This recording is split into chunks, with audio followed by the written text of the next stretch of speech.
Merci beaucoup, Sébastien Zouz. Et d'ailleurs, il faut rêver pour espérer, pour pouvoir réaliser. Donc, c'est un passage obligé. Alors, ça me fait un énorme plaisir aujourd'hui de vous présenter la stratégie où on est actuellement avec Groupe Le Hamran. Mais non seulement Groupe Le Hamran, c'est tout son écosystème.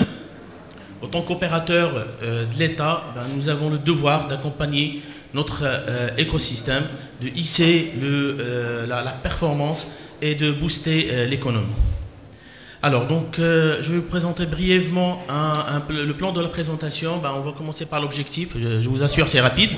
Après, la solution Ingez, une solution intégrée qui a été développée spécifiquement pour répondre aux besoins du bâtiment et de l'aménagement. Après, on va passer à la troisième plateforme. C'est une plateforme d'aide à l'acquisition pour boucler la chaîne. Et on va terminer avec des conclusions. Donc, c'est une dizaine de slides. Alors, pour les objectifs, donc, il faut maîtriser ce qu'on veut déjà avant de se lancer dans des expériences. Sinon, on va se retrouver, comme a dit tout à l'heure, c'est Edouane, avec quelques expériences BIM. On va se retrouver avec des outils qui ne servent pas à grand-chose, qui ne répondent pas à notre besoin et ils vont se retrouver dans le placard. Donc, c'est important de savoir exactement ce qu'on veut. Donc, pour l'écosystème Al Hamran, nous avons comme objectif la transparence, l'optimisation des coûts et des délais, l'assurance qualité, la performance opérationnelle et surtout la satisfaction non seulement de nos clients mais aussi de nos partenaires privés et publics, y compris nos prestataires. Donc avant de passer à la digitalisation, comme a dit tout à l'heure Sichrif, c'est important de passer par les process. Il faut revoir notre façon de travailler avant de se lancer dans ces projets ambitieux. Le périmètre, comme j'ai dit tout à l'heure, dans tout l'écosystème, le groupe Le Hamran, ce qu'il va gagner, c'est la maîtrise de sa chaîne de valeur. Pour les partenaires, un monitoring en temps réel de l'ensemble des programmes gouvernementaux. Pour les clients, une transparence, un accès à l'arche publique de l'ensemble des produits et des réalisations du groupe. Et les prestataires, une facilitation des procédures avec une dématérialisation. Alors, l'architecture de la solution proposée repose sur le principe suivant. Tout l'écosystème interagit avec une plateforme, c'est une plateforme web. On va voir quelques captures de vidéos pour vous donner une idée. Et c'est la plateforme qui repose sur un socle solide d'outils adaptés pour chaque besoin. Et on revient à la question d'outils qui a été évoquée tout à l'heure par presque l'ensemble des panélistes et aussi Sébastien Zouz. Donc, en ce qui concerne le bâtiment, Ingez interagit avec le BIM. Et quand on dit le BIM, c'est l'Open BIM. Il est capable d'extraire la data, donc sans que l'utilisateur a besoin d'ouvrir la maquette numérique. C'est Ingez qui s'occupe de ça, de faire quelques modifications rapides et surtout de gérer les workflows, les validations des maquettes, parce qu'on souffre avec les versions. En ce qui concerne le foncier, le terrain, pas mieux que le SIC. Donc, on repose sur le SIC. Pour la commercialisation, l'interface avec les clients, nous avons une plateforme dédiée qui s'appelle Aide Acquisition. On va voir une vidéo de 15 secondes.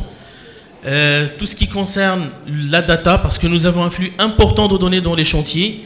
Donc, le AI pour l'interprétation et le Business Intelligence pour la représentation. On va voir par la suite quelques captures d'écran.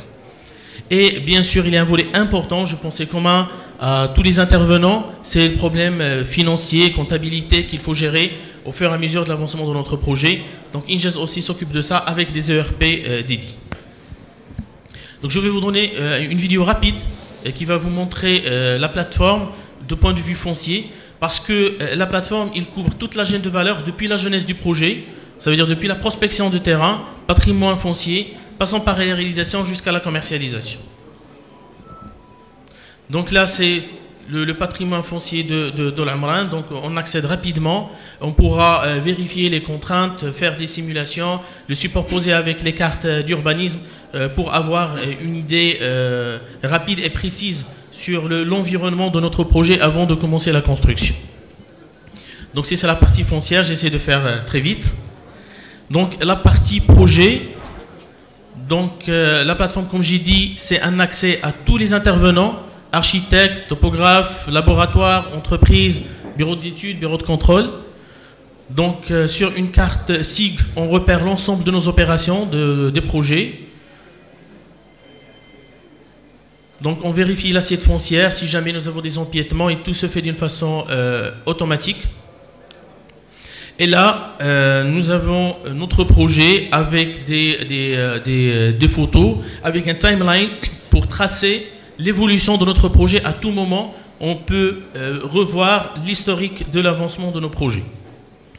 Là, c'est les constructions. Donc nous avons choisi un projet. À gauche, on peut consulter des caméras de surveillance en direct. Et c'est important aussi pour nos partenaires institutionnels, pour nous aussi, pour vérifier et contrôler les chantiers. Il y a les maquettes numériques, c'est important. On utilise la maquette numérique pour la communication. Et ça donne déjà, comme a dit Oussama tout à l'heure, pour se rappeler déjà sur le concept initial de nos projets, mais aussi pour permettre aux différents intervenants de se projeter dans le projet et comprendre rapidement les enjeux et les difficultés. Et comme on dit, le BIM, c'est construire avant de construire. Faire des simulations sur un avatar, ça nous permettra de gagner énormément sur le coût. Et je rebondis d'ailleurs sur l'intervention de ces c'est Mokhtar tout à l'heure, en disant effectivement que c'est plus parlant d'exposer une vidéo que de montrer des plans 2D. Exactement. Là, ce sont des caméras 360 sur le chantier pour pouvoir vérifier effectivement que tout marche bien et que les avancements qu'on voit sur le photo, on peut voir beaucoup plus de détails au niveau de ces captures 360. Et à gauche, vous pouvez constater l'avancement de délai contre l'avancement physique qu'on peut visualiser avec un coup de couleur au niveau de la carte. Ce qui est en rouge, c'est en retard, ce qui est en vert, donc ça permet de donner une idée rapide sur l'avancement du projet. Là, c'est la partie de la dématérialisation, c'est la signature électronique. Donc bientôt, on va abandonner le papier, au moins pour la partie des comptes maîtrisés et attachements. Là, c'est le monitoring avec le BI, donc l'avancement coût, qualité, délai de nos projets. Tout ce qui concerne la qualité est répertorié ici. Un seul tableau de bord suffisant pour savoir et identifier là où on a les problèmes avec un accès direct au document pour justifier la non-conformité ou la conformité. Donc je passe au BIM, c'est l'avant-dernier slide je pense.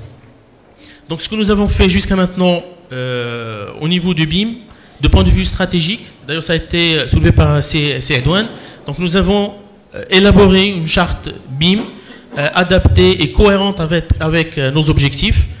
Nous avons commencé déjà à reprendre la refonte de nos processus, les conventions BIM, les cahiers de charges, et je remercie vivement Edouane, il nous a accompagnés dans cette